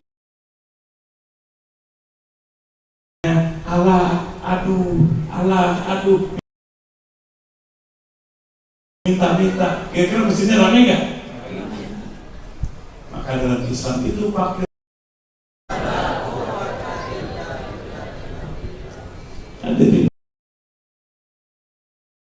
hadirat rahimah, bukan ukuran kaya dan miskin, tapi ukuran di sisi Allah, inna akramakum atqakum, yang mulia di sisi Allah bukan kekayaannya, bukan ketampanannya, popularitasnya, nasab keturunannya. Atqakum, adil Allah, semua bisa bergerak mencapai ketakwaan karena Allah berikan hati. Sebab sumber dari takwa hati yang takwa kepada Allah. Punya hati semua? Ya. Bahkan ada orang namanya Sa'labah, ingin kaya. Dia berandai-andai, seandainya kaya, aku akan bantu perjuangan Nabi. Datang ke Nabi, menghampiri kata Nabi, sebab Nabi diperlihatkan mata hatinya, kalau kaya dia akan apa? Lupa diri. Sabda Nabi, Sa'labah, kalau lebih baik fakir saja, itu yang terbaik bagimu. Hidup masjid, rajin ibadah, itu lebih baik daripada keinginan menjadi kaya. Luluh lagi si sahabat Sa'labah itu. Tapi kalau sudah datang ke rumah, dia di rumah, Ibu, gimana yang di rumah? Itu yang membuat gak sabar. Datang lagi ke Nabi, ya Rasulullah. Biasa datangnya pulangnya belakangan, ingin ngobrol dengan ya Rasulullah, tolong doakan supaya kaya. Seandainya aku kaya, aku akan bantu perjuanganmu. Padahal gerakannya dari mana? Dari dapur. Tapi lisan mengucap akan bantu perjuangan. Nabi sudah diberi tembus pandang melihat ke depan. Nah ini yang disebut dengan ilmu isrofiyah, ilmu batin yang dalam. Allah bukakan mata hati, walaupun belum terjadi, Allah beritahu apa yang akan terjadi yang sesungguhnya kepada Sa'labah. Sampai 3 kali Bapak Ibu sekalian menghadap ke Nabi. Akhirnya doa, ya Allah, kayakan Sa'labah. Mungkin Bapak Ibu sekalian, dari ternak kambing 2 jadi berpuluh-puluh, kemudian meningkat ke apa? Yang lebih besar lagi, onta. Tadinya sholat 5 waktu, tinggal 2 waktu, tinggal 1 waktu, tinggal Jumat sekali ke masjidnya. Akhirnya tinggal Idul Fitri dan Idul Adha. Benarkah apa yang disampaikan oleh Nabi? miskin baik bagi sahabat. Tuh, itu hebatnya Islam. Bukan urusan kaya dan miskinnya, terkenal dan tidak terkenalnya, nasab dan yang lain, tampan dan tidak tampannya. Takwanya hati dulu yang dilihat. Bisa jadi ketampanan membuat dia celaka, bisa jadi dengan kekayaan dia menjadi celaka. Itulah hebatnya keadilan dalam Islam. Bukan ukuran itu hanya ujian dari Allah. Bukti Bapak Ibu sekalian, Nabi wafat dia dalam keadaan jauh dari agama. Datang Abu Bakar memimpin masih dalam jauh sampai meninggal di suul khawatir. Itulah yang terjadi bagi sahabat. Maka Bapak Ibu sekalian, belajar kita ridho. Ridho itu bukan diam. Ridho itu ketika Allah takdirkan, terima dulu. Datang sakit, terima dulu. Aku terima ya Allah, ini ketahuan. Kemudian cari solusi, cari obat. Jadi menerimanya saja sudah jadi obat. Coba kita diberi sakit, hati, oh siapa ini yang ngeluh, siapa ini yang nyangkat, malah ngedrop. Tapi dengan ridho sudah jadi obat. Bisa jadi setengahnya sudah sehat. Sakit, plok. Ya Allah menerima. Ini semua takdir. Jadi dengan menerima hati, datang musibah apapun terima dulu. Hati ridho terhadap takdir itu. Nanti kalau dalam keadaan tenang, ridho, Allah berikan jalan keluarnya. Ini Bapak Ibu sekalian resep dalam agama kita lewat ilmu tasawuf. Makanya lihat dunia tenang, mutmainah jiwanya. Dikondisikan apapun karena hati yang mengkondisikan. Banyak orang terkondisikan jiwanya karena faktor-faktor yang lain, lingkungan, musibah, apapun. Hatinya diombang-ambing oleh situasi yang ada di luar diri kita. Orang yang beriman justru jiwanya yang mempengaruhi lingkungannya. Jiwa yang tersambung kepada Allah, mencerahkan dirinya, keluarganya, bahkan mencerahkan orang lain. Itulah hebatnya ilmu tasawuf. Memberikan ketenangan, solusi, menolong kepada orang lain karena jiwanya terbimbing oleh Allah. Mudah-mudahan kita semua selalu dalam bimbingan Allah. Baik Bapak Ibu sekalian, sebelum kita berdoa, yang talqin di depan dulu.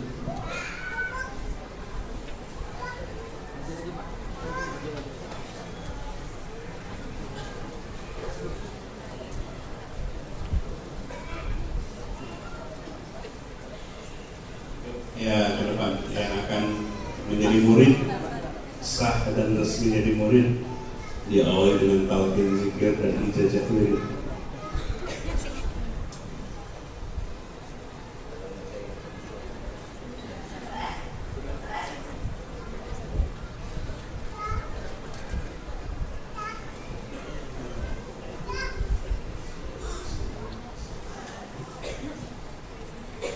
Ini Ibu ada? Iya, alhamdulillah. Baik, Bapak Ibu sekalian, sebelum doain talqin bagi yang lama, mau talqin lagi? Namanya tajdid, pembaharuan. Siap dihidupkan lagi hatinya? Merapat, semua merapat. Mau hati kita dihidupkan? Mau potensi hati yang sudah disampaikan tadi berkualitas? Kita akan jemput keberkahan hidup, kebaikan-kebaikan seperti itu dijalankan Rasulullah Sallallahu Alaihi Wasallam. Baik, pejamkan matanya, hadirkan hatinya bersama Allah. Hati merasa ditatap oleh Allah, hati merasa diawasi oleh Allah. Inilah namanya muraqabah. Sehingga hatinya menjadi hidup, hati yang berkualitas, yang datang adalah kebaikan. Anugerah-anugerah datang ke dalam batinnya. Sebagian rahasia Allah diberikan ke dalam hatinya, tenang setiap langkah. Dikondisikan apapun, nikmat maupun musibah, tidak membuat berubah hatinya lalai dari Allah. Semakin kuat, semakin yakin di jalan Allah Subhanahu wa Ta'ala. Tema sekalian, talqin zikir adalah pintu pertama seseorang ingin mendapatkan bimbingan di atas thariqah yang benar, di mana Allah dijadikan tujuannya, bukan harta, bukan jabatan. Itu mah alat. Tujuan kita adalah Allah.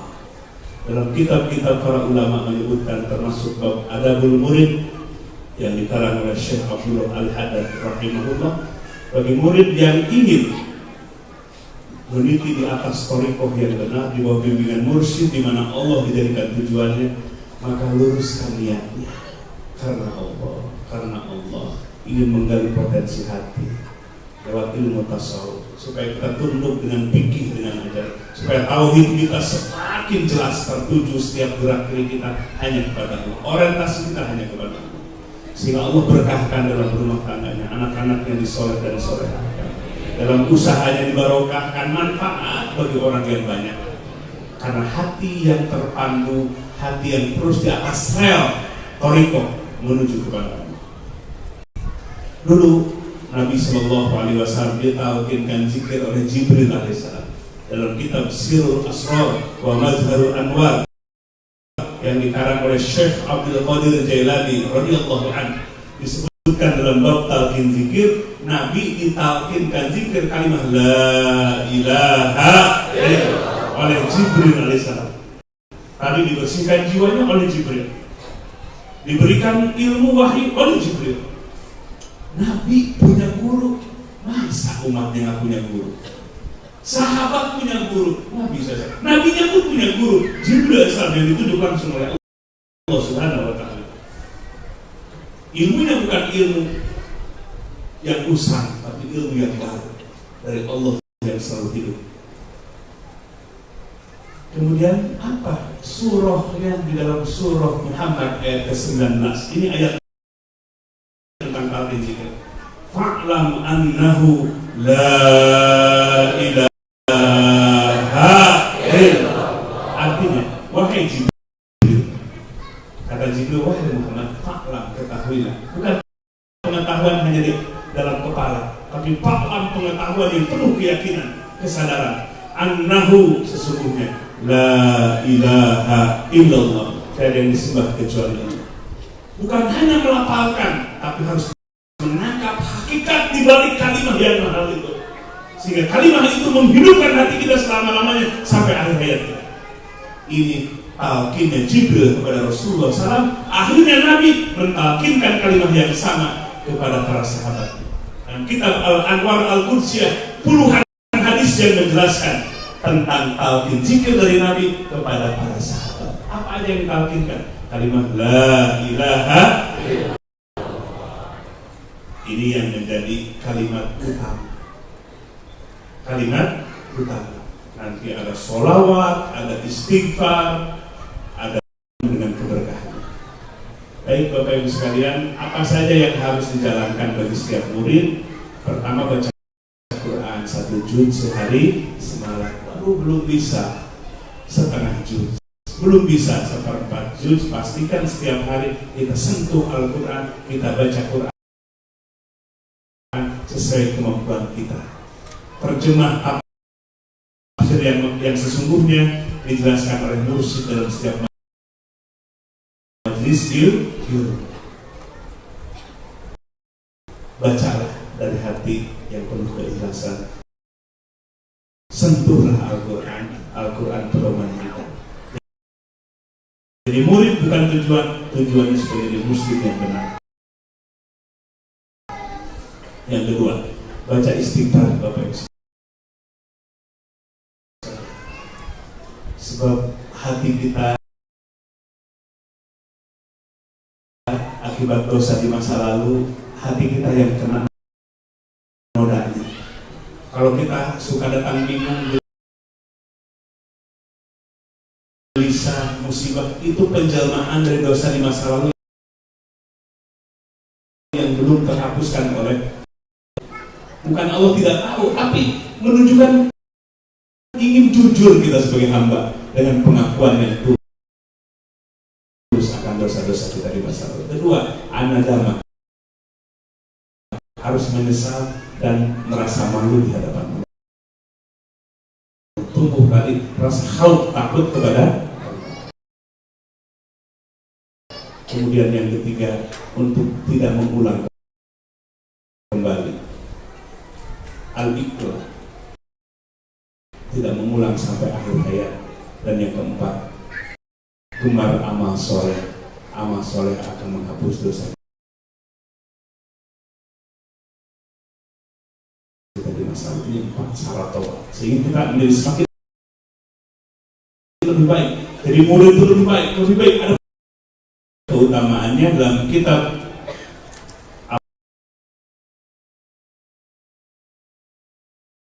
Abdul Sholawat disebutkan barang siapa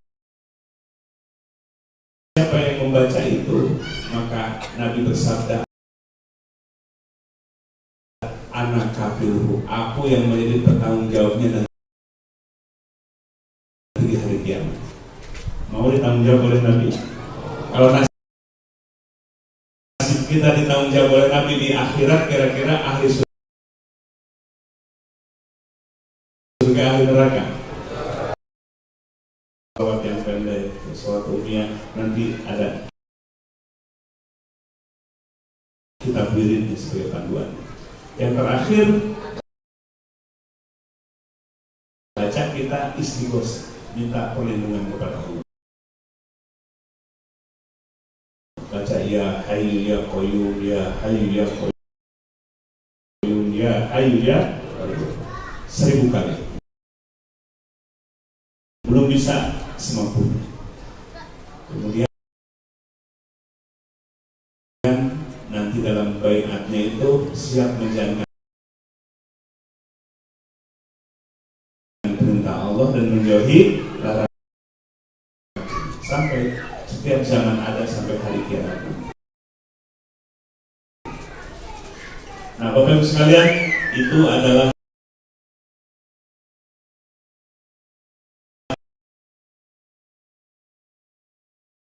hal yang harus dijalankan, sehingga kalau hati kita ditempa dengan wirid-wirid yang tadi dari baca Quran dan selanjutnya, maka kita akan mampu terus meningkatkan fi'lul ma'murat, menjalankan perintah-perintah Allah walaupun baik, wa tarkul manhiyat, meninggalkan hakikatnya kepada Rasul, hakikatnya kepada Allah Subhanahu wa ta'ala. Kita bersumpah setia menjalankan perintah Allah dan menjauhi larangan Allah Subhanahu wa ta'ala. Ikuti sama-sama. Bismillahirrahmanirrahim. Asyhadu an la ilaha illallah.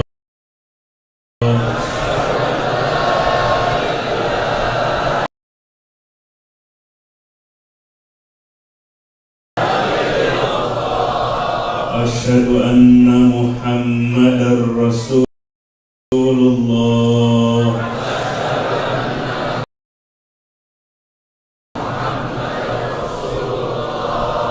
Astagfirullahaladzim. Astagfirullahaladzim wa atubu ilaih.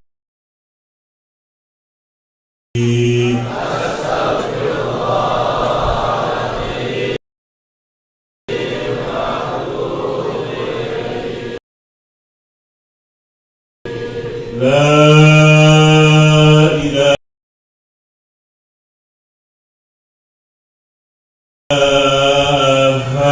illallah.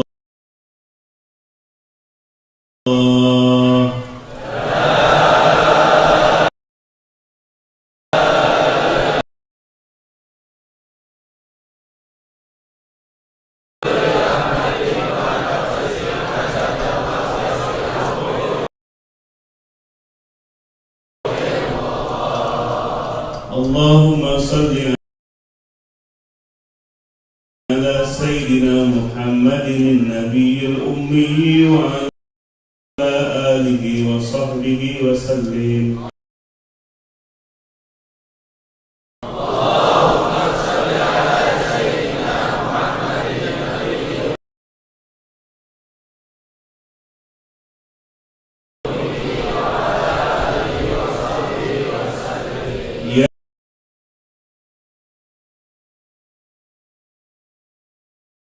Ya Hayyu ya Qayyum.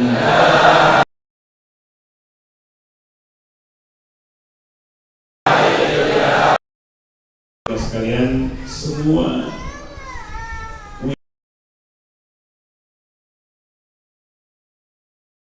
wirid yang ada di tarekat Indonesia yang terhimpun dalam kitab buku namanya Hadikatur Rahim akan diserahkan kepada Bapak Ibu sekalian. Siap menerimanya? Ya. Siap menerimanya?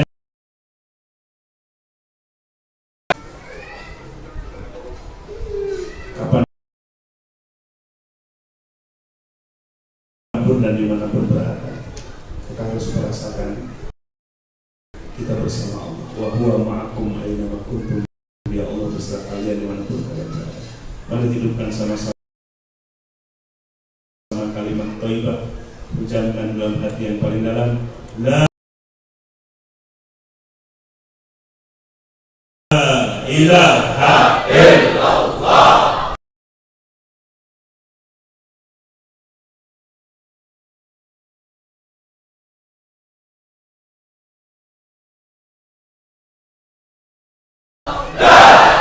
Kita ingin menyaksikan agungnya Allah, merasakan agungnya Allah.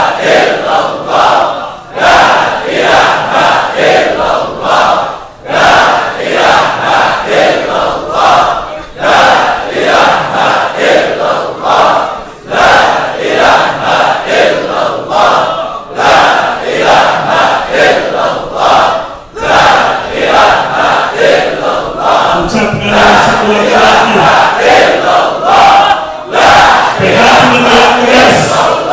Menjadi ruh terbuka dalam hati kita. La ilaha illallah.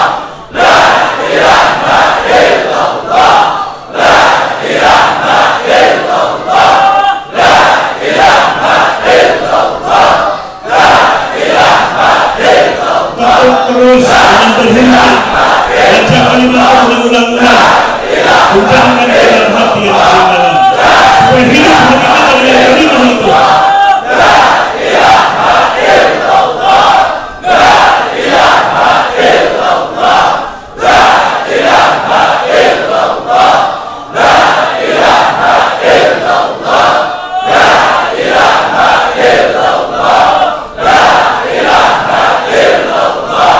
La ilaha illallah. La ilaha illallah. La ilaha illallah.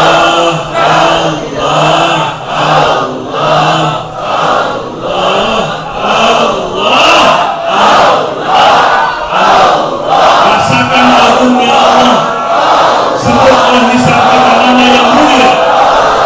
Allah yang menghidupkan kita.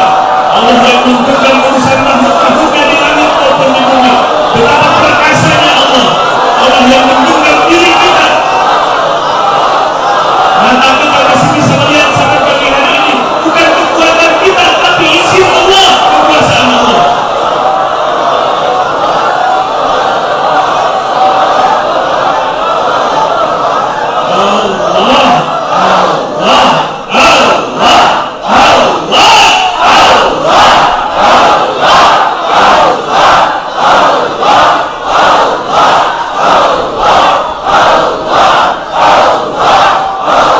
Terus sebutkan namanya, pasaran lisannya.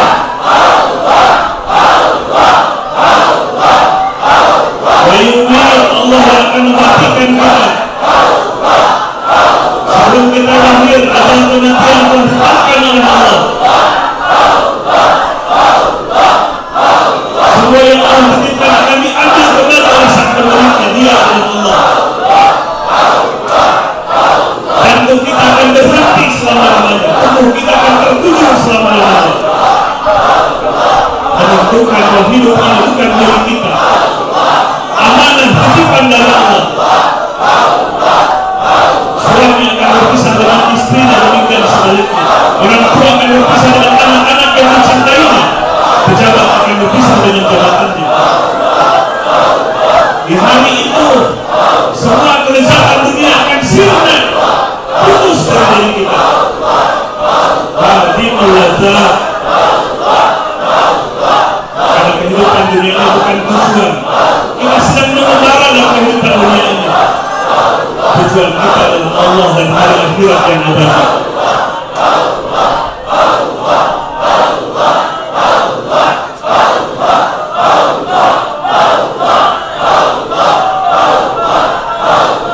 Jika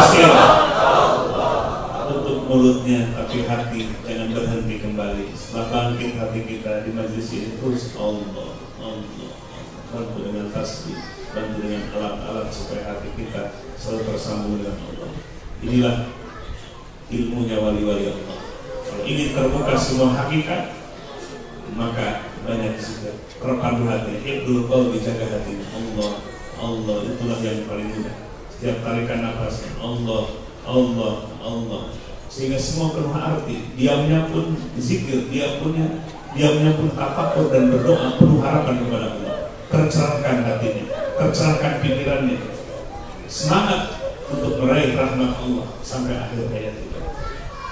Baik jemaah sekalian, mari angkat tangan ini semua tinggi-tinggi. Allah kabulkan doa kita istighfar, diaminkan oleh para malaikat sayyar. Banyak hajat dan kebutuhan kita yang ingin dipenuhi oleh Allah, banyak problem-problem kehidupan, permasalahan yang ingin diselesaikan oleh Allah. Mari angkat tinggi dengan penuh keyakinan, yakini atas kekuasaan Allah. Allahumma sholli ala sayyidina wa habibina wa syafi'ina wa maulana Muhammad wa sallim radhiyallahu tabaraka wa ta'ala an kulli sahabati Rasulillah ajma'in. Allahumma ij'alna hadina mahdiyin wa raddalina wa la mudillin barrun rahimun jawadun karim. Allahumma iftah lana futuhal anbiya wal awliya bijudika wa karamika ya arhamar rahimin. Ya Rabb, kami berhimpun di tempat ini, ampuni seluruh dosa-dosa kami, ampuni seluruh kezaliman-kezaliman kami, kezaliman yang diperbuat oleh mata kami, kezaliman yang diperbuat oleh mulut kami, ghibah, menyakiti orang lain, melukai hati orang tua. Zalim yang diperbuat oleh tangan dan kaki kami, mengambil hak orang lain. Ya Rabb, kami tidak mampu menghitung dosa-dosa yang pernah kami perbuat, tapi kami yakin Engkau pernah berjanji, barang siapa hamba-Mu datang kepadaku memelas dengan kesungguhan taubatan nasuha, ingin dibersihkan hatinya, walaupun hamba-Mu itu datang memenuhi, membawa dosa memenuhi 7 lapis dan bumi, aku ampuni dosanya tanpa aku kecualikan. Ya Rabb, ampuni dosa kedua orang tua kami, ibu yang telah mengandung, yang telah melahirkan jerih payah, ayah yang telah menafkahi, yang telah menyekolahkan, yang telah mendidik dan membesarkan. Dan ada di antara kami orang tua yang sudah pulang ke alam barzah. Kami belum banyak berbuat kebaikan, bahkan kami sering melukai hati mereka. Kami belum banyak berbuat ihsan kebaikan kepada mereka. Maka jadikanlah alam barzahnya raudhatun min riyadil jannah, kamar surga yang membahagiakan mereka. Ya Rabb, bersihkan hati kami dari seluruh penyakit-penyakit hati, penyakit takabur, sombong, penyakit ria, ingin dipandang oleh orang lain, penyakit hasad, iri dengki, penyakit al-hikdu, kebencian, suudon, buruk sangka, penyakit hubbu dunia, cinta kepada dunia yang berlebihan. Bersihkan itu semua dari hati kami, ya Rabb. Dandani hati kami, perindah hati kami dengan zuhud, dengan tawakal, dengan ridho, sabar dan syukur dan mahabbah, kecintaan kepada-Mu. Tumbuhkan kecintaan kami kepadamu ya Rabb, tumbuhkan kerinduan kami ya Rabb. Ya Rabb, bangkitkan keselamatan ini selama-lama sampai akhir hayat kami. Ya Rabb, sebelum ajal kematian tiba, entah tinggal berapa hari lagi sisa umur kami ya Rabb, Engkau rahasiakan ini semua. Bimbing kami untuk mampu mengisi lebaran-lebaran baru dengan taubat, lebaran-lebaran baru dengan amal saleh yang ikhlas. Ya Rabb, jadikan kematian kami besok atau lusa, dimanapun Engkau takdirkan kematian kami ya Rabb, pastikan kematian kami kematian husnul khatimah. Jiwa kami dalam keadaan bersih, jiwa kami dalam keadaan tenang karena selalu berzikir mengingat Tuhan. Jiwa kami jiwa yang radiyah dan mardiyah. Mampukan lisan ini untuk mengakhiri kalam yang terakhir dengan kalimat la ilaha illallah. Jauhkan kematian kami dari kematian su'ul khatimah, dari kematian orang-orang yang sedang lalai, dari kematian orang-orang yang sedang ingkar. dari kematian orang-orang yang sedang berlimang dalam kemaksiatan. Jauhkan kematian su'ul khatimah dari kami, keluarga kami, sahabat-sahabat kami. Ya Ghaniyu aghnina bi fadlika amman siwa. Wahai Zat yang kaya, limpahkan rezeki yang penuh keberkahan kepada kami. Kami butuh kepada rezeki-rezekimu, kami butuh kepada anugerah-anugerahmu. Jadikan semua yang kau titipkan kepada kami, keluarga, harta, jabatan, semuanya menjadi barokah dan amanah bagi kami. Engkau tambah rezeki, kami tambah mengenal kepadamu. Engkau tambah rezeki, kami tambah pandai sujud kepadamu. Semua yang ada menjadi media ibadah dan dakwah kami. Rabbana hab lana min as-solihin.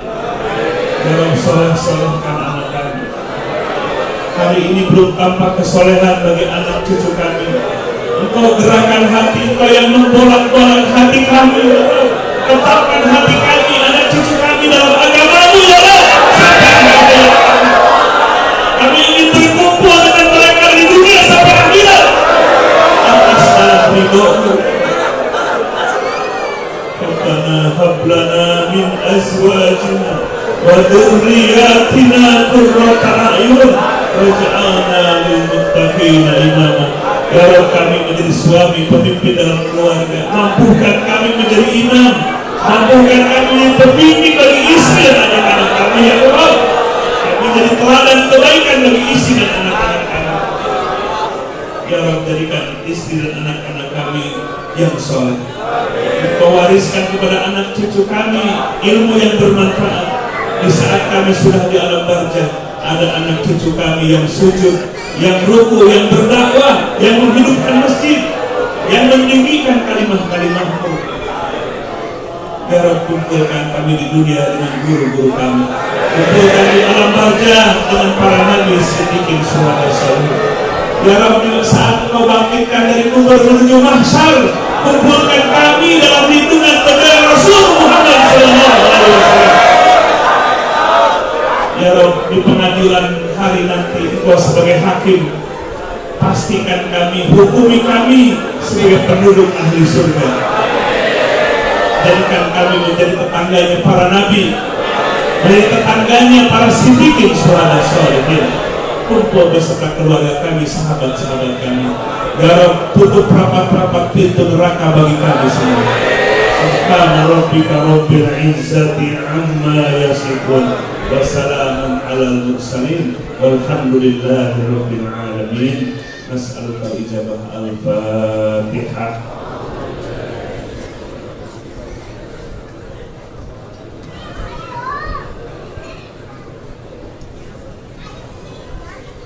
Sekalian, khususnya murid yang baru mendapatkan talqin zikir dan ijazah wiridnya, maka selamat untuk menempuh jalan ini, karena jalan inilah yang dipakai oleh para nabi dan para wali-wali Allah, di mana Allah menjadikan sebuah goalnya, Allah menjadikan sebuah tujuan hidup kita. Ikhlaskan hati kita, kemudian sabar menjalaninya, keberkahan Allah diberikan kepada kita semua.